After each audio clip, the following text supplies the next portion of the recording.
downs and mandates and forced inoculations and losing jobs and family members like my own passing away during this, time. It's been rough. But you know what? I'm a Christian. I love the Lord, and my faith and hope is in Him.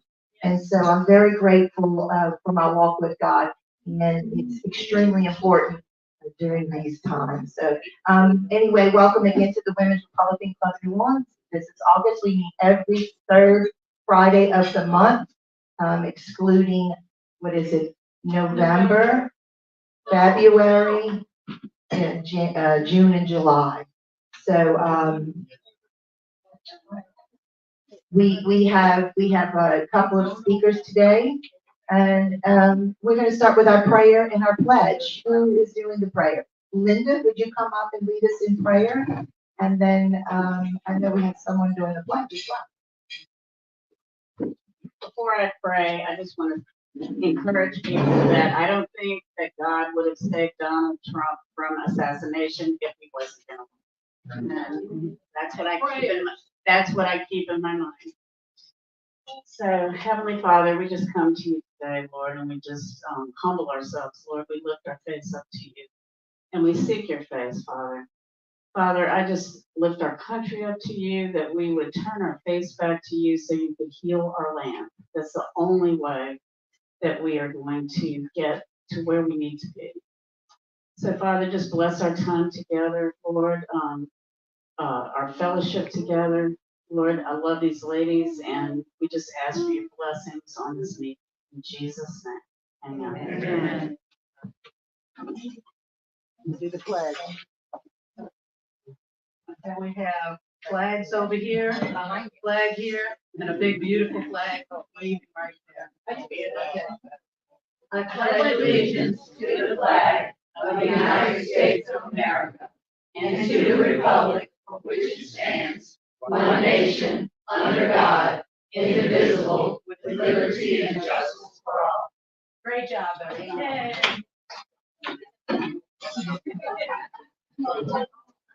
Yes, we're going to do a little announcement for your entrees real quick. Please have your attention. All right. So good afternoon, everybody. We're comfortable wearing this house today. Yeah. The other days,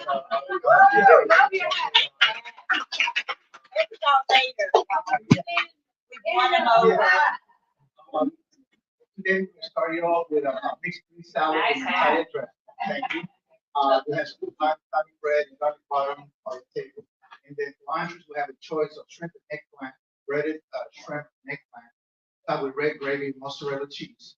And then we have breasted chicken bones, seasoned penne, saute in golden brown, topped with a lemon butter sauce. For dessert, we have a white chocolate bread cookie. If anybody's a vegetarian, that's eggplant parmesan, or it is if you have any type of diet, just let me know. Just go around, take a lot of chicken or shrimp and egg. Thank you very much. Thank you. Thank you, sir. July, June, February. All right, first of all, we are going to go ahead and start with our first speaker. Ladies, please let's be respectful.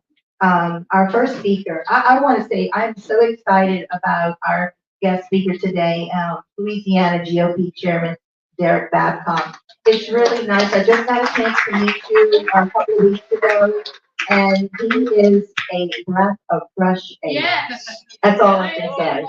It's a nice change. I love Louis. He's a good friend of mine. I love Louis Service.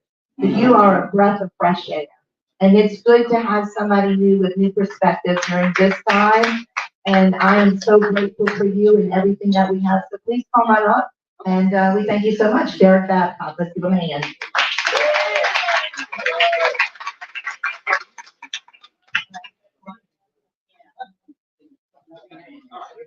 Good. Okay. Well, good. Well, thank you all for the invitation.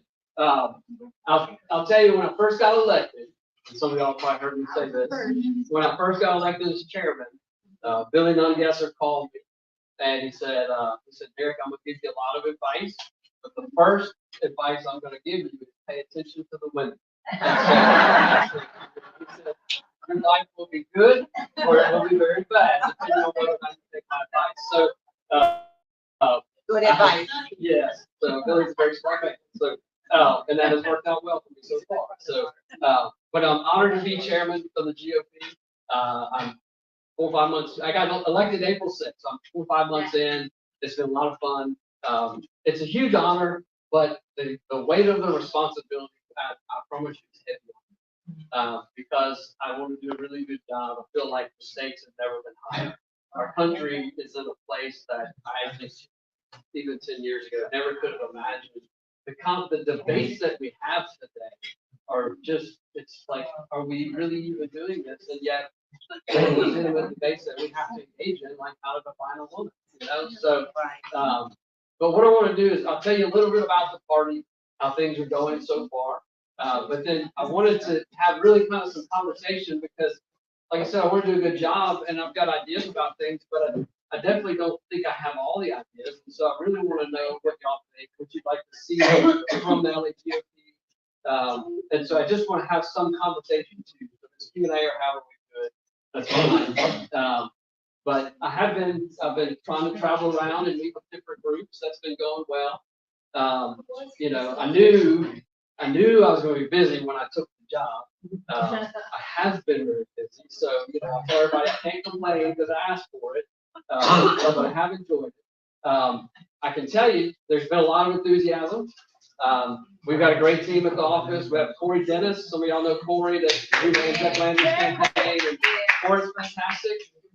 We have a great team at the office, and so it's been a good first 4 or 5 months, whatever it is.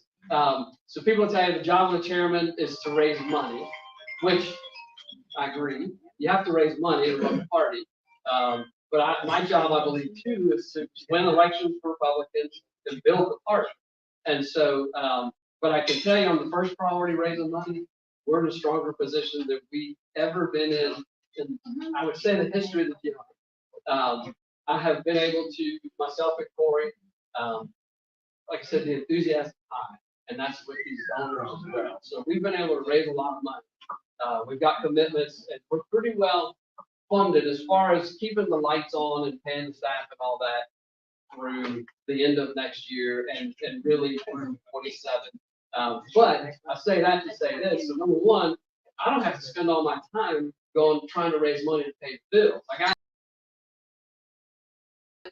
every dollar we raise now, I could put for boots on the ground. I could put in the grassroots. And so I'm not paying a light bill. I'm helping to pay a volunteer or buy some more campaign equipment, you know. So we're going to be able to be very effective with the money that we have going forward. So, which was, you know, it's a weight off my shoulders to know I could. So, so that's going well. You know, we've put together some initiatives, and these are going to be some of the things that I want to talk to y'all about. But you know, everybody talks about grassroots, and I'm not going to say not much gets done. Some groups do a really good job, some don't. I felt like the LAGOP could have done more, and so you know that's what we're trying to do now. So we're focusing a lot on Republican groups. Obviously, the RPECs, they come under the state LAGOP. And so we've started some kind of think tank groups. We've had 2 Zoom meetings now. And so we're coming up with ideas about how the LAGOP can serve the local RPEC. So and Michael Watley, actually, we talked about this. He was in New Orleans. Well, Trump came to New Orleans. He was at Boise's house. And Michael Watley came down. So he and I met for a while. And he told me, he said, Derek, when I was chairman of North Carolina GOP, it was always, you know, the state parties here and then the local parties here. And, you know, the idea was that the local party served the state party. He said, I flipped it upside down. I said, how can we as a state serve the local? Because that's really where the grassroots are. And so I like that. And so I've taken that to heart. And so that's what I've challenged the team to say, let's figure out how the state party can better serve the local party. And that's in every way we can imagine. That's why we put our think tanks together. And so we've had our second one. Of course, we have our third quarter meeting Saturday. And so we've invited all of the PEC chairs and other members of those PECs. They're welcome to come. But to just put everybody in a room. And, you know, I've been asked, what's your agenda? And, you know, I have an agenda, but I told him, I said, my main agenda is just to open up lines of communication with techs across the state, because I want everybody to have each other's information, know who they are, and then feel, you know, comfortable calling and asking, and in this meeting, sharing best practices. What works in your local area? You know, what things have you done? I mean, when I was chairing my tech in Livingston, I mean, simple little things. We go to these, they call it Spring Fest, Fall Fest, these different fairs, and we go to promote the Republican Party in Livingston, and it was fine. But we would use this little tent we got at Academy. It was fine, whatever. And so I finally one day I said, why don't we just get a logo tent? And it would just seem like maybe a dumb, simple idea. But I'm telling you, when we bought that tent, it got more attention at these things than anything else we've done. And it's a nice, it makes you look professional. And so, you know, just little things like that, like telling somebody at a local bank, hey, do you have a logo tent? Well, I want them, if I can, raise the money, I want to be able to help them buy one, and they don't have the money to buy one. But I want them to have a good professional image in their parish and when they're representing the Republican Party. So we're doing things like that. One of my other priorities is, of course, party building, and it's not just bringing in Republicans, but it's the minority outreach and it's youth outreach. And, you know, I'm just going to tell you, when we talk about minority outreach, and look, that's been a part of the conversation for years, but here's the truth. So I look at the registration numbers. Anybody can pull them off Secretary of State. She does them every month. But I pull the numbers. And so, and I'll look back over the 20 years. I want to know what the trends are. Well, so total voter registrations are up 17%. Just whatever you are, Democrat, Republican, black, white, doesn't matter. 17% they're up. If you look at, so the categories are black, white, up. And so if you look at the Democrats, black registrations are up 6%. So if you're looking at a statistical value, I mean, it should be pretty consistent across, you know, 17%. Well, it's only up 6. What really bothers me is if you look at the Republican registrations, black registrations, we're down 15%. So actually 15.6, almost 16%. So if we've been doing outreach for 20 years, we got to stop because we're running them off. And you know, most of the minorities that I know are pretty conservative people. You talk to them, you know, you talk to them about marriage and pro-life and this gender issue we deal with now, and even CRT, they don't agree with that stuff. But yet they're leaving the Republican Party. So that concerns me. But then my question was, well, where are they going? Because if registrations are up 17%, if Democrats lost 6, or are only up 6, and we've lost, well, then where are they going? Well, if you look at independent no party, that's where they're going. It's up 40% for black registration. So what that tells me is, if they're not going to go register Democrat, they're probably not going to vote Democrat. So they're probably conservative and willing to vote Republican. So what I want to do is reach out to them and try to get them under the tent, you know, let them know you're welcome here, you love here, we value you, and we want you to be a part of the party. And I think it's, you know, I understand why people want to go register independent or no party, but I think that you should affiliate yourself with an organization that represents your values. And that's part of standing for what you say you believe. And so, you know, we're going to push hard to grow the party. There's 1.125 whatever million Democrats, just over a million Republicans. We're about 125,000 away from passing up Democrats as far as total registration. We can do it. So I think we can do it. So I'd like to do it by the end of next year. Corey thinks we can do it by the end of this year. So, you know, hey, I don't know. If we did, but I'm trying to say, Corey, look, and so we've got some ideas, some marketing that we want to do. And so we're putting those together. But I think in anything, it's if you simplify it for people, then we're willing to do it.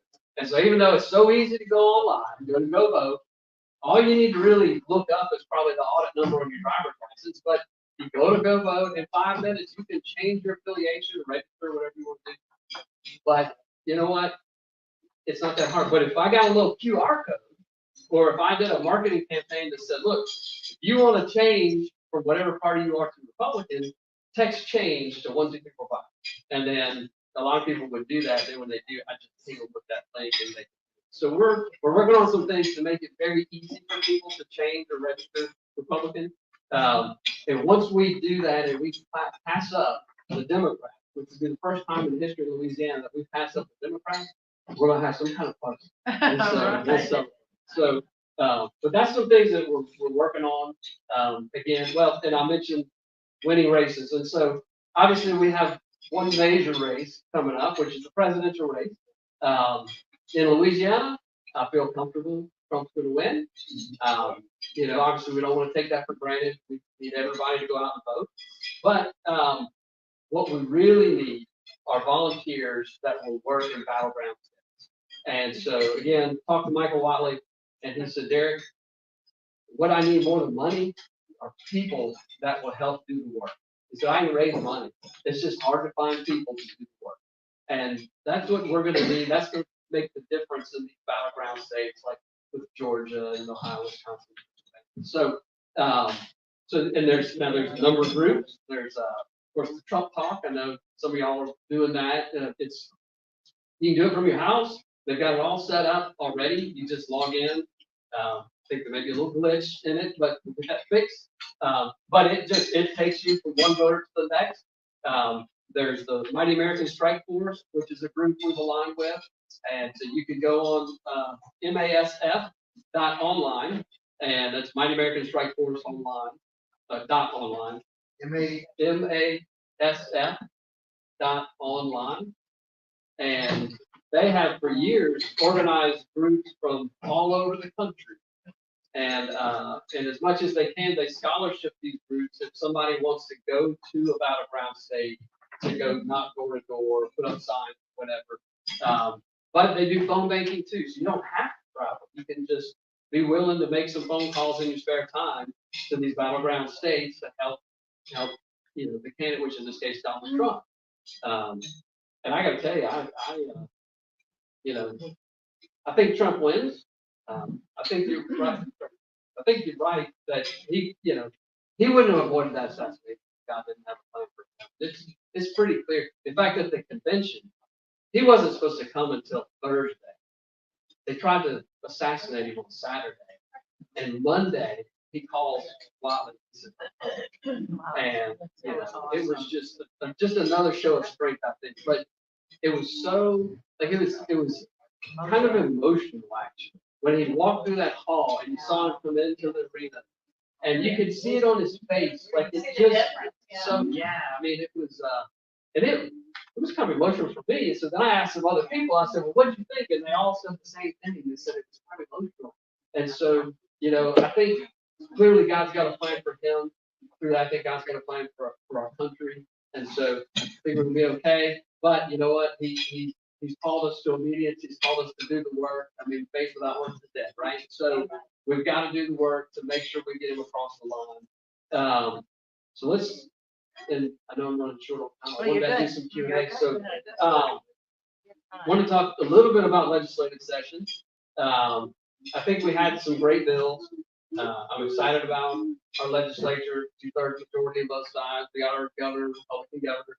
I think we did some good things. I think the education, anytime you can give parents more involvement in their child's education, I think it's a good thing.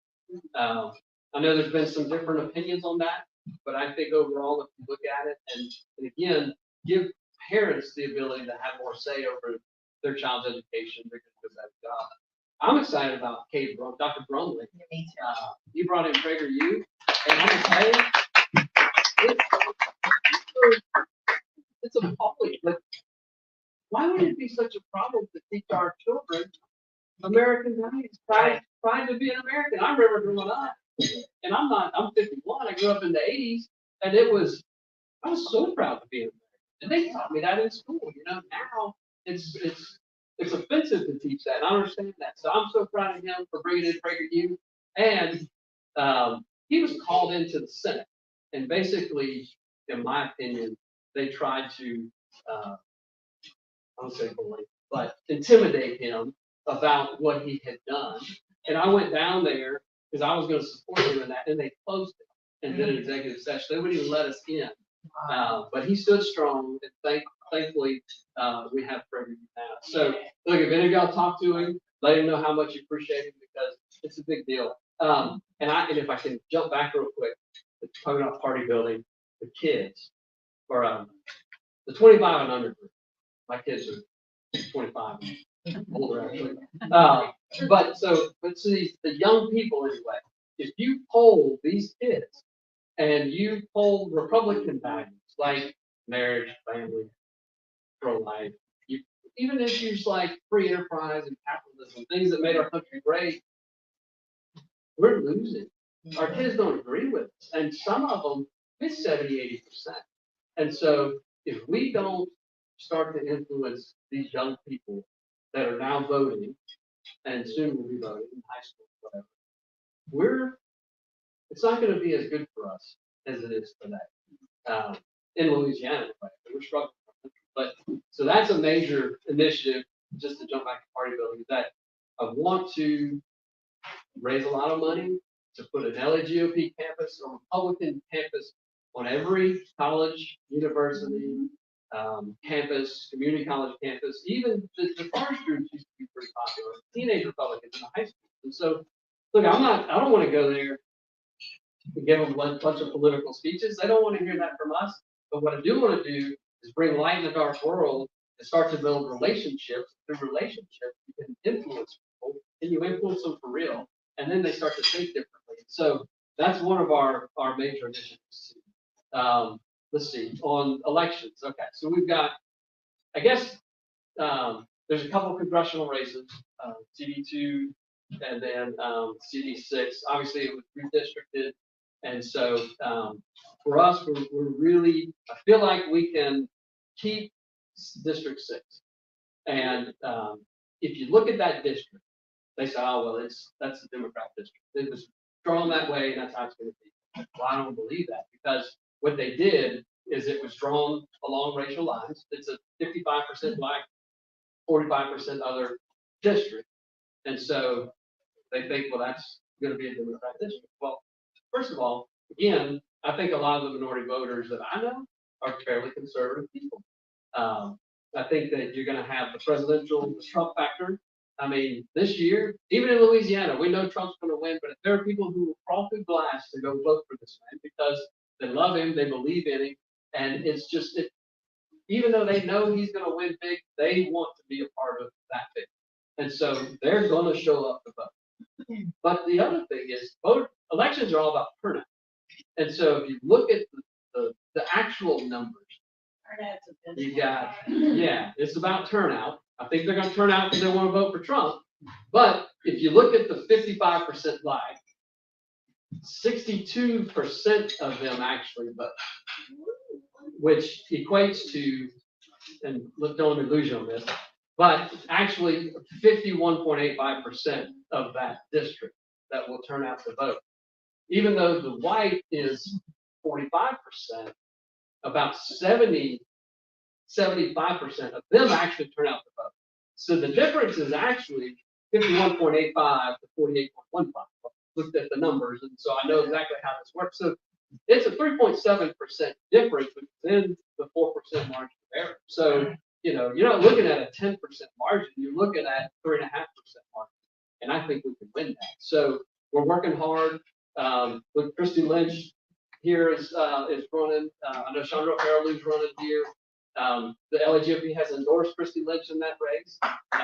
So, if you guys wouldn't mind helping in these races. But certainly we don't want to lose 6. 6 have been a Republican district, and we don't want to lose that race, especially if, well, so that's the one that they call it the lightning bolt across the state. That's one Jeff Landry allowed Cleo Fields to make. They trying to buy votes. They redrew it. And it's very similar to Cleo's old district. It starts in East Baton Rouge, it goes up across the state, it ends in Caddo Parish. And so So it's a tough market. There's 4 different media markets in that district. I mean, it's a tough one for any candidate to run because you got 280 miles from one end to the next. You have 4 media markets. It's a lot of rural area. So, they've all got their work cut out for them. But I'm proud to say we got 1 Republican in that race, and that's Elbert Hillary. And so we're not splitting our vote.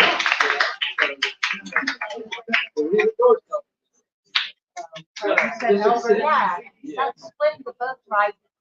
Yeah, so we were able to work with other potential candidates and have 1 candidate in that race. I think that's significant for us. Let's see, I need to kind of run it down. So let me just, if I can open up just for a few questions, or y'all have some comments for me, because I would like to know if you got some ideas. So let's just, go ahead. Yeah, I want to highly suggest that more state party involvement in the legislative process. Yeah. We have not seen enough of that in the past decade. Need y'all at the Capitol during the legislative session. So I should have mentioned this when I was talking about kind of the state of the party right now, or a little overview. That's one of my priorities, is that relationship with the legislature, which we really haven't had in years. And so I've been involved in other organizations, Vice Chairman of Louisiana Family Forum for, I don't know, before Katrina, so how long that's been, 20 years. Yeah. So I have a lot of relationships in the legislature. Some other groups I'm a part of, I have relationships. I helped recruit a lot of the legislators that won this year. So Derek Babcock had a lot of relationships at the legislature, but the LAGOP is not. So we have worked very hard to fix that. We're doing a lot to engage with them. We're doing a lot to build relationships. And so they had the CCA Legislative Fishing Rodeo 2 weeks ago. And so we went to that. I took my boat down there. Some of the staff went. And I'm telling you, you wouldn't believe the number of people that came up to me and our staff members all independently and said, I can't believe the GOP is here. We're so excited that you've come to just spend time with us and have some fun. And so we did a lot. Not only did we raise a lot of money there, a lot of big donors were there that said, hey, I haven't engaged in the party in years, and I will now. Wow. So let me say, I know you asked, and I'm going to get you in the back. So, Okay, so my suggestion for building the party is, I feel as though we need to ask the question, what is a Republican? And then explain that to people, because to me, what a Republican is very attractive. And everybody that I know would be a Republican, and everybody I know is a Republican, actually, but for new people and for young people, and talk about liberty and talk about freedom, because that's what we're all about. I mean, originally, that's what we're all about. So if we could say, what is a Republican? Define that, and then spread that good word. Yeah, and that's something we're probably in this marketing campaign where I'm trying to get people to convert. We'll push real heavily. What is a Republican? What do we stand for? Thank you. Yes, ma'am. I want to know what's being done about securing the paper ballot. Yeah. So, yeah. And So- they say that you have to have 2 people witness. You can take 2 people off the street to witness. It doesn't make sense. So that goes to major issue, obviously election integrity. If you don't secure the ballot, then our country's at risk at every level. And I have talked to Secretary Landry about this a good bit. And so she said, look, it's step by step, and I have to look at all the options. So I've said, what can we do right now? And so there's been some good legislation passed recently, but one of them is in the early vote. Senator Hodges had a bill that passed, which said, because so many people early vote now, and you couldn't put poll watchers at the early voting precincts, but now you can. And so, so we did get that. But I got to tell you, what Nancy did ask me to do is at every meeting, she said, one of the major issues that I deal with right now is that none of the secretaries of state have access to a list that's out there of all of the legal resident non-citizens. So, and these people, they don't have a way to go in and verify that they're not a citizen. So She said, if you could help get the, call your congressman. Say that again, say that again. There's a database out there of legal resident non-citizens. So obviously the illegals, they don't necessarily. Permanent resident green card? The green card, yeah, so they're not citizens. They're not supposed to register to vote. Don't we want them to vote? We don't. Some do, we don't. But she said if that was something that we could help, so if everyone. Excuse me. Congressman, Excuse me, ladies and gentlemen. when you're talking to your congressman, talking to your senator, but it's not just Louisiana. She said none of the secretaries of state are given access to this legal resident non-citizen place. So we get real quick. So congratulations on winning your election and welcome to our. Yeah. What's your line of work? I'm an insurance agent and some consulting. So I have a couple like permitting and stuff like that. But my primary is insurance agent. And so, and that's, of course, that's a crisis industry right now. That's why your numbers. Yeah. Louisiana, we don't have auditable elections. And as a result of elections becoming federalized under Obama and Jay Johnson, the state has lost control over elections. And so my question to you is, what do you think happened in 2020 in your first election? Right, with the presidential election? Oh, I mean, I think cheated. I mean, that's, they stole it. I mean, I would say, oh, it was irregularities that caused the issue. But I mean, look, I've been involved in politics a long time. I know how to look at these numbers as they're coming in and looking at, what precincts came in, what counties and parishes came in, all that. I mean, I even posted on Facebook, and I'm watching this thing and I'm like, it's all over now. I mean, what's left to come in? And then all of a sudden the counting stopped. Yeah. So Right. Trump's numbers actually went down, which is not Right. for numbers to go down. And Yeah. so if that's, Right. if that, as you say, you all agree that 2020 was fraudulent, Yeah. how we're going to prevent that in the future, it boils down to machines. If your source of information on elections is Nancy, which is all for Dominion machines, and they have proprietary software that's not even how our brand couldn't, and Nancy did not keep the proprietary software inside the machine. Machines have to go. So when if your source is Nancy, then you need to. Oh, I know, and and I know, and we got to work with her. She's our Secretary of State, and so I'm trying to work with her, and I've asked to be a part of some of these conversations as they look at changing how we do our vote.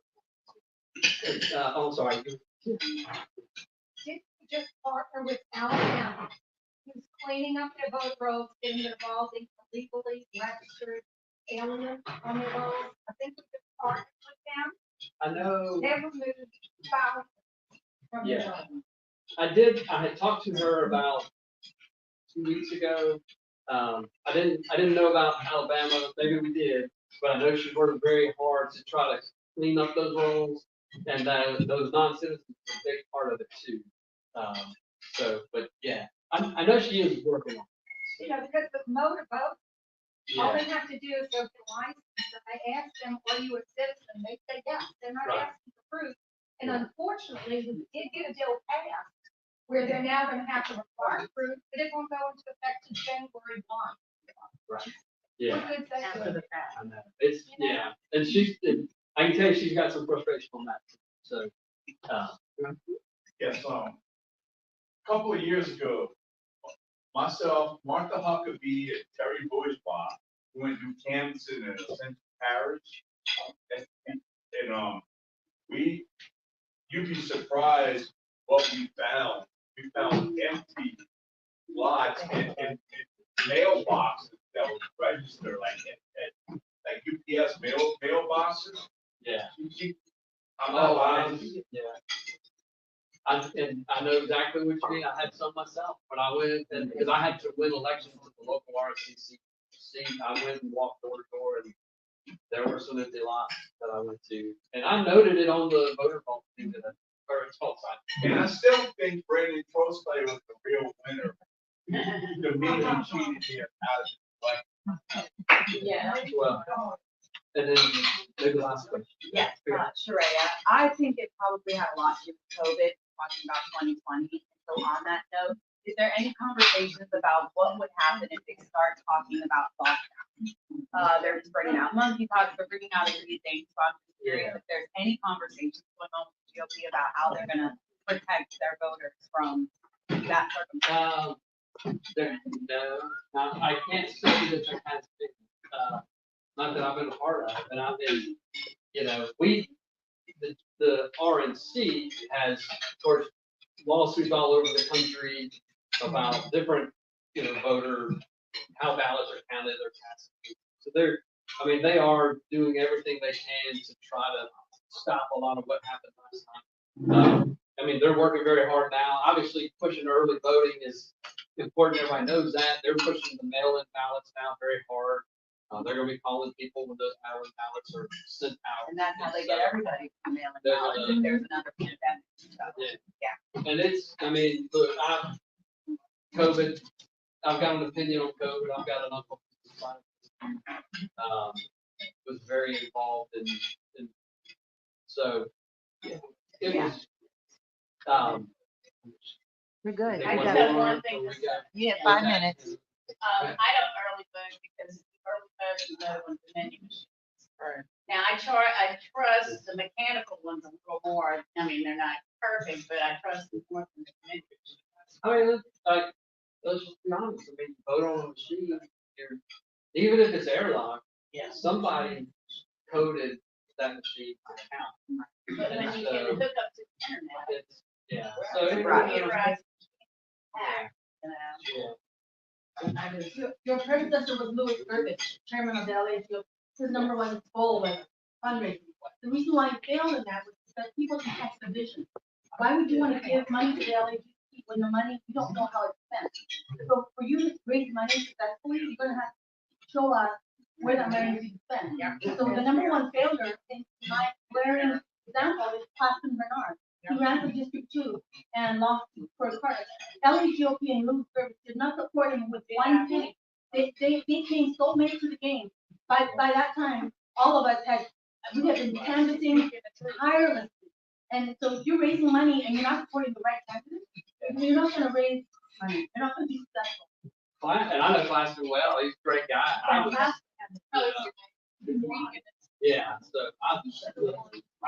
Plaster. So I was hoping he'd run again for Congress, but he wasn't interested. I did talk to him about it. So he's a very talented guy, very well spoken. Obviously, hard working guy. So I'm with you. You've got to, and I don't know what the thought process was there with Lewis and how that, I don't know.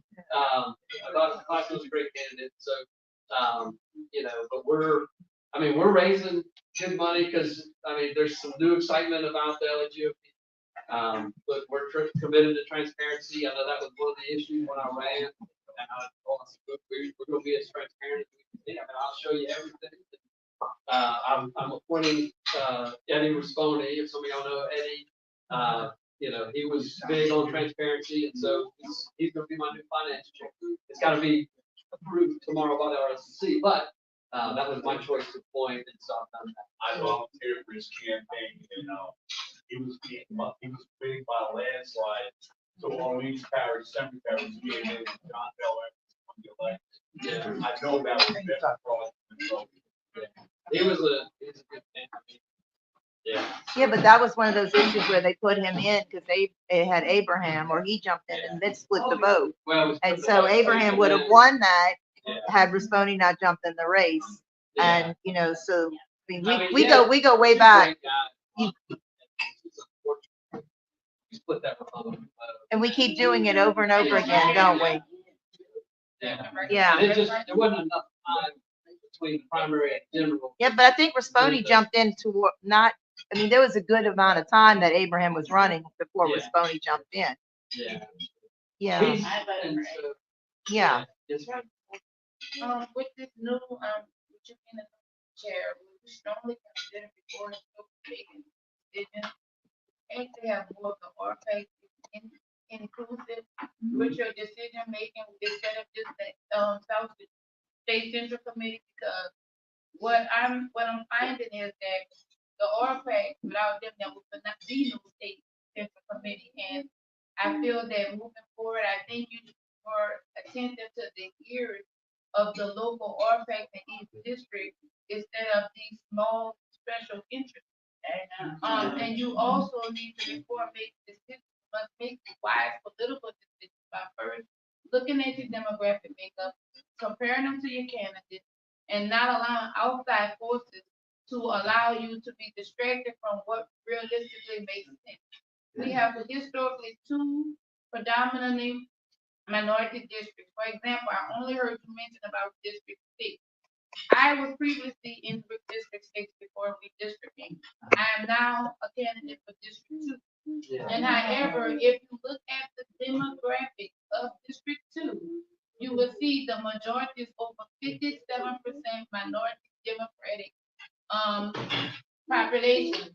So I'm just thinking moving forward that the party will be more considerate of making logical decisions before we just go rubber stamping candidates, and also seek the local RFAs and get input from them and not these special interest groups that are making these pictures and mirages as if is an awesome thing, because Lord down, it feels like a smack in the face to us. Yeah.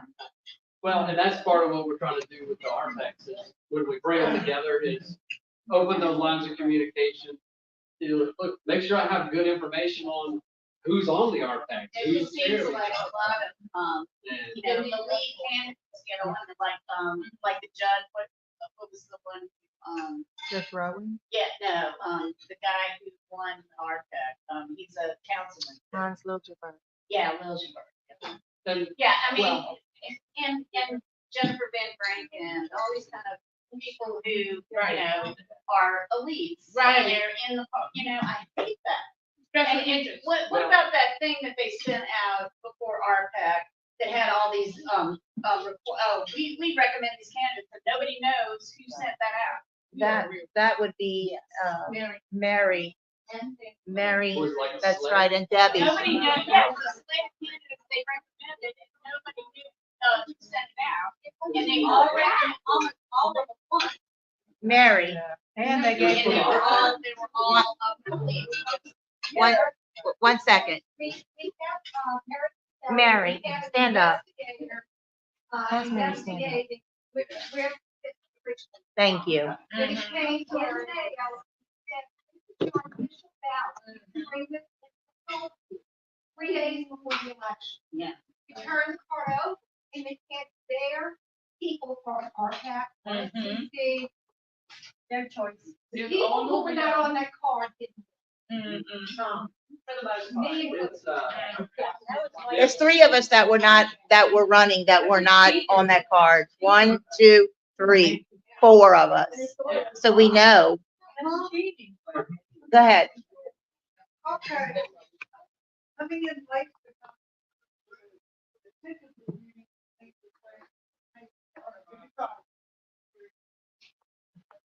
Debbie.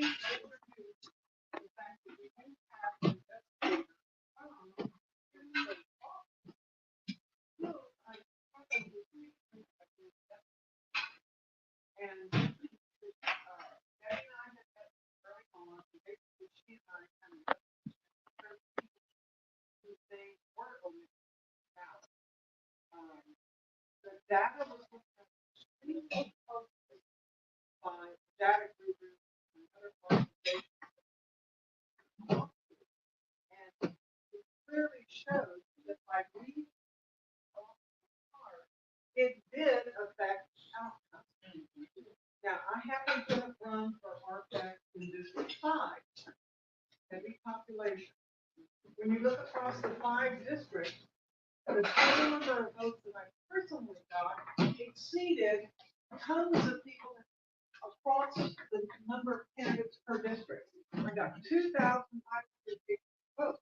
I lost by 20. I am alerted by the street called Francis. We learned of this. This is the timing of it. Hard to constitute mailboxes exactly 3 days before the election.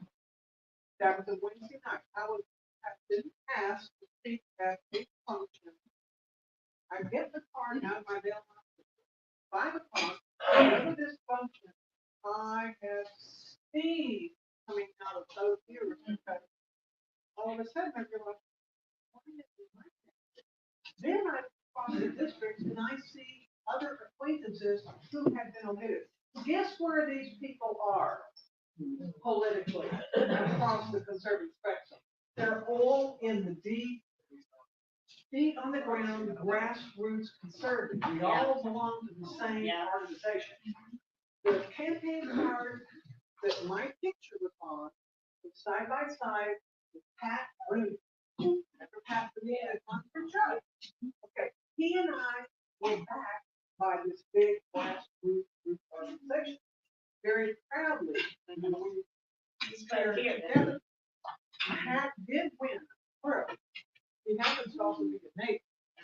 Anyway, I lost by 20 votes. So the statistics looked at by the group showed marriage, campaign fraud, cost to election. Yeah. Some people got on the back and got 500 votes. Maybe all of them. Yeah. So it mattered to me because when I ran, the whole concept was put into my ear. Mary, you think you should? Oh, well, I had to think about it. Then when I did decide that my voice and my feet that had been moving very actively for several years on many issues, primarily medical, nutrition, anti-vax, anti-mandate, spoke all those lockdown years. So my feet were moving. So now when I'm placed in the position of doctor, all I have left of the memory is my husband taking my picture.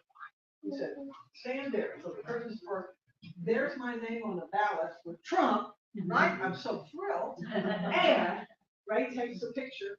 That's what I have from my memory. Why do I say that I'm disappointed? Because as much as I wanted it, I'm 7 in 4 years, we could roll around before I still have to do quite as quickly, but who knows?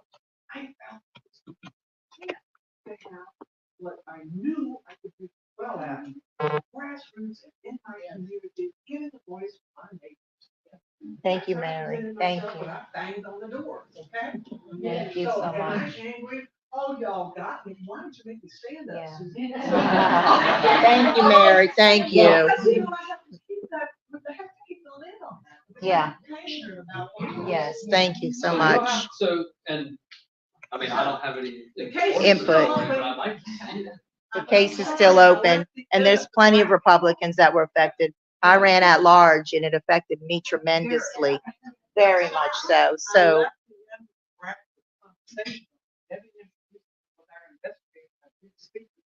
The case is still open. He cannot speak the details because that's open. That's. Yeah. Yeah. But that's on the Republican side, right? Yeah. So we do have some corruption within our own party that we do need to clean up, and tighten up the reins. And, you know, we're going to end with this because we've had a lot of questions, but, you know, there's still traction. Yes, there's still traction, and there should be, and that should be resolved. That should never happen. That should never, ever happen. Delegate, and I had elected officials run against me. Elected officials, you know, should not be on the ballots. Yeah. And the worst thing about that fraudulent ballot is that it gave the impression it was from the LAGOP. The one that Mary's talking about, that your official ballot implied it was from the LAGOP. It did. Didn't say LAGOP, but you totally. And we have a copy of that. We can get that to you. We have a copy of that mail-in ballot that we can get to Mr. Babcock. Yes. We do have it as souvenir. But you can just, you know, you can activate it for And we can try to put some things, I need to look at it. I know, like. Maybe there so needs to be mail, some type of our seal or something where people are very well aware of. You don't have to do it paper file. Uh. But there's still some rules, and so that's, I'm glad to hear it's still. Non-elected officials. It should be grassroots. It should be grassroots. It should be. I agree that. All right. Any closing statements? Okay. Well, and I apologize. We have our third quarter meeting. I have to be at a walkthrough at 2 in that room, so I don't think it's, but I Yeah. need to leave. Can you give Yeah. us the details about these meetings, what's happening this weekend? Because a lot of people are so careful where they endorsing candidates and other things. I can't hear So you. there's a, yeah, so I this, got it. the committee meets one time a year, once every quarter. They go through the rules of the committee or different things, there's some resolutions this time. There's a resolution on Hammer paper ballots. Is that on the website, lagop.com? It is. Okay, so people can go to the website.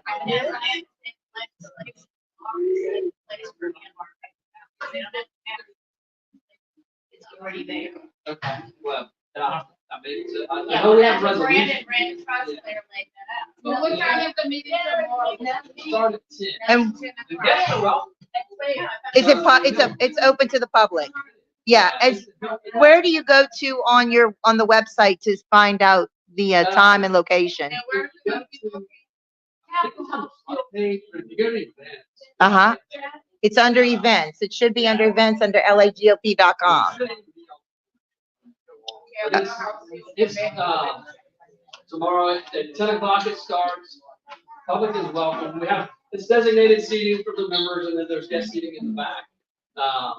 But everybody's welcome to come.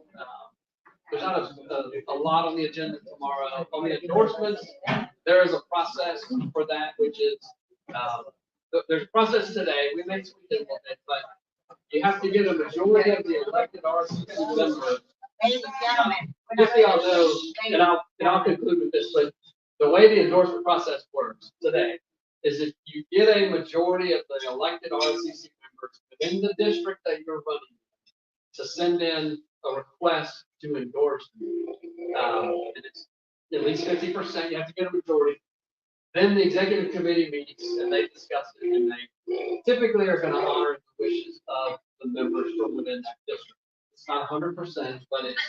So who authenticated? Because if you're saying district, like a lot of these places did not know about this, and some of them are in the RFA, how can we, and I know there is corrective action, because I remember recently, y'all remember when the independents were going to endorse Trump and Kennedy, and they took back their endorsement, they took from Kennedy. So we need to understand what are the methods that you all are utilizing for us to authenticate that individual who is also on the state central committee actually received that amount of support, and had the individuals know the opposition or the other candidates, would that have changed the outcome of that endorsement? Follow me? Well, we validate. If I receive it from the member, or if I get it from the candidate, we validate it with the member that they sign. So what happens if you have a group that attends the meeting and they're part of a variety of RFAs, say, look, I understand it's the state committee, but our unity as a RFAC supersedes this state central committee, who is supposed to be attentive to what we want on a lower level. So what are the recourse to make that fair system? Like all of these people, like myself, did not know that there was a meeting tomorrow where they officiate the endorsement. That means it's not officiated yet. So we need to understand. It's officially done. I mean, once we receive a majority, or once we receive requests from the majority of the members of the district and the executive committee meets, they'll issue the endorsement, and it's official endorsement. Without a meeting, you can do an endorsement without having a public meeting first? You can, yeah. Oh, I'm just curious, I'm not being so bad, I just want to learn. Yeah, so that's how it's worked for years. I mean, that's been the process too.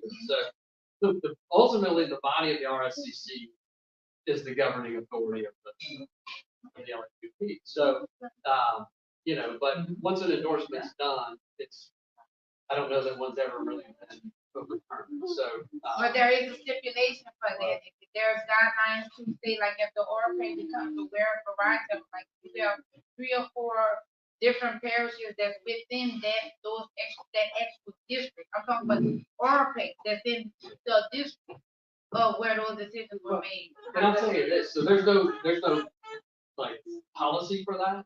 So Okay. something that I would like to do But see, the is decision made.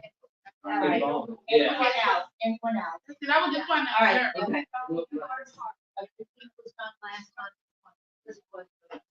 Do you think the country has done enough with Louisiana that that's not gonna be pushing?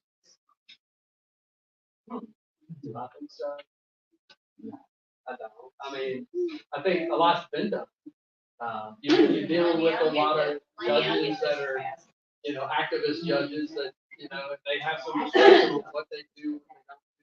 Well, and look No, it's a concern. And that's, And Kamala, the borders are making sure that the illegals can vote now. Yeah, 'cause they And that's got gonna to replace the black vote, because a lot of them, like you said, are very conservative. All right, we're gonna wrap up. We thank you all so much for all the questions. Thank you so much. Thank you.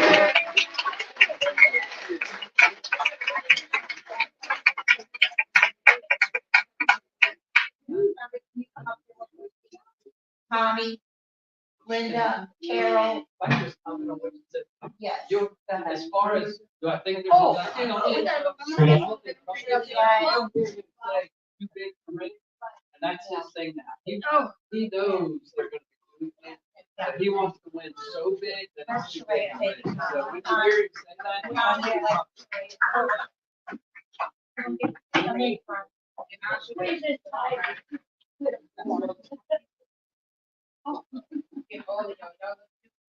Everything, I'm not trying to be something. Yeah. Thank you. thank you. Thank you, photographer.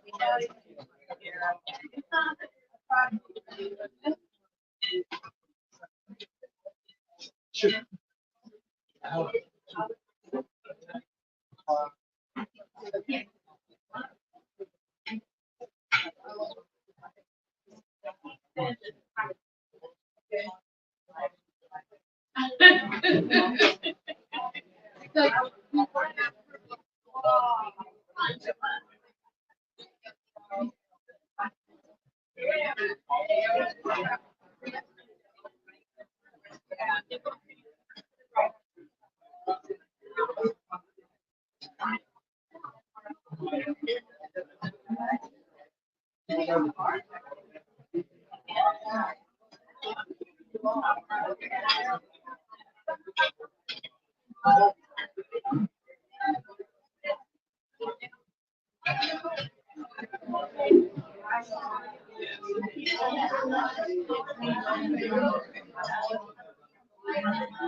All right, next up, we have Susie LeGree, our legislative liaison. Bye-bye. Inform us. All right, I don't have much to say. Keep it short, sweet, but it's summertime right now.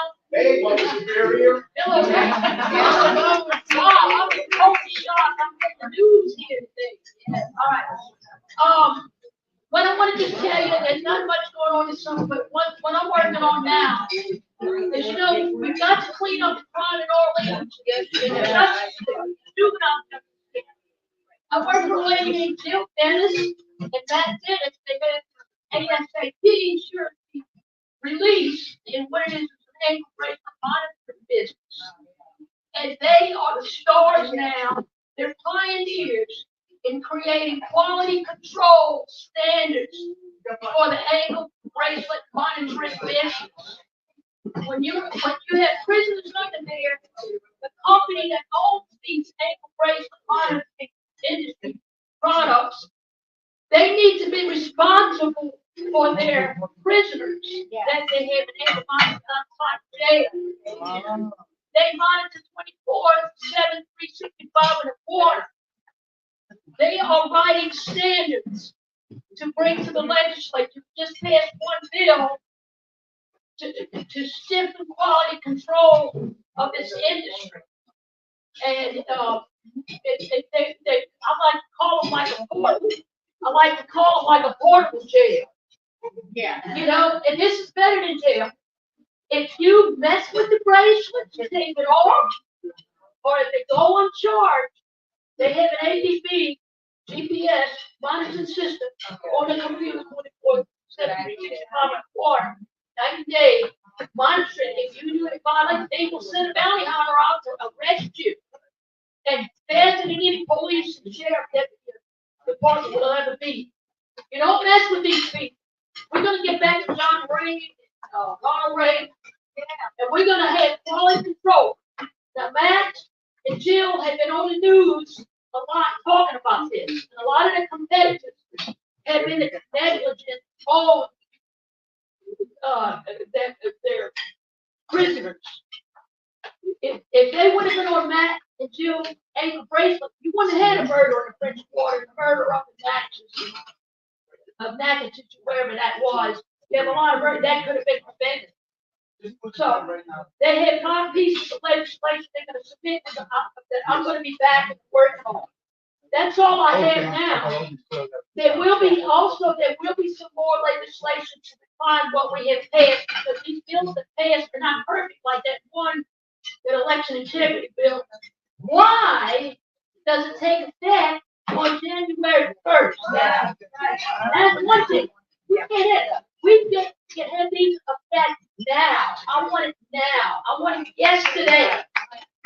And I want to tell y'all, now is the time to get to know your representatives and your senators and know who they are and talk now. Don't wait till session, because everybody, even myself, is on overload. It's impossible, because we are hard as digits to reach, even if you sit next to me, because we're on overload. Do your legislative work now. If you have any legislative issues you want to get to, do it now. Also, you're only limited to the 5/9 fiscal bill to the legislature during this next session. Now, as far as constitutional convention, I don't forecast that as well. Yes, we don't know if we're going to have special session or not. All I know is they're going to be the regular session free. It will be a fiscal session. That's all I have to say. Any questions? Any questions? Thank you, Susan. Yes. I don't know the exact date every year, but it's usually around Easter. Go to legislature, a lot of gov on the front page, pull it down and see the date. Thank you very much. Thank you. Hope you win that election, Mayor. Thank you so much, Susan. We appreciate it. All right, so we thank you so much. Our legislative liaison, Susie LeBring, always been a blessing. She keeps us posted as to what's going on at the House and Senate. She is a hard worker, and she has tirelessly given herself without an income, because she's an unpaid lobbyist but for the MAGA party. She's a patriot all the way, and she's a blessing to our state, a huge blessing. We love you, Susie, with all of our hearts. We appreciate you. We always want you to feel the appreciation from the Women's Republican Club of New Orleans. Because without you, we wouldn't know most of the things, and we wouldn't be able to fight a lot of the things. Because most of us are working parents, or we're working, we're working. And so thank you. And any donations you can provide to Susie, please do so. I wanted